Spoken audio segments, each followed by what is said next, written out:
David Licauco aminadong naiuwi na niya ang babaeng ito, buong detalye alamin.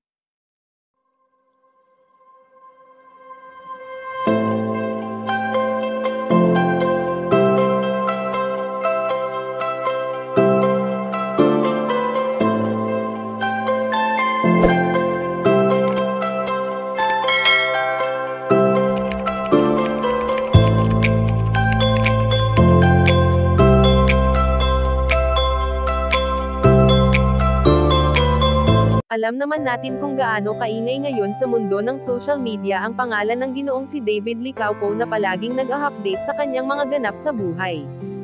Marahil marami ang napapatanong kung bakit magpasa hanggang ngayon ay hindi na muling pumasok ang binata sa isang relasyon na alam naman natin na dito nga ay mas sasaya siya. Bagamat busy si David Licauco sa kanyang negosyo na pinasok, ngunit hindi naman ito nawawalan ng oras at panahon para sa isang babae na minsan nang nagbigay ng importansya sa kanya at ito ay walang iba kundi ang kanyang binibini. Sa patuloy na pagbibigay aliw sa atin ng tambalang Barda ay marami ang humihiling na sana ay mas lumalas pa ang kanilang pagsasama na sadya namang kinakatuwaan at lalo ng kinakikiligan ng mga taga-subaybay. Subalit sa ngayon nga ay ayon sa aming impormasyon na nakalap na aminado ang binatang si David Licauco na naiuwi niya na ang babaeng ito, dahil sa isang interview nga ay natanong siya kung ano ang pinaka-random na naiuwi nito galing trip.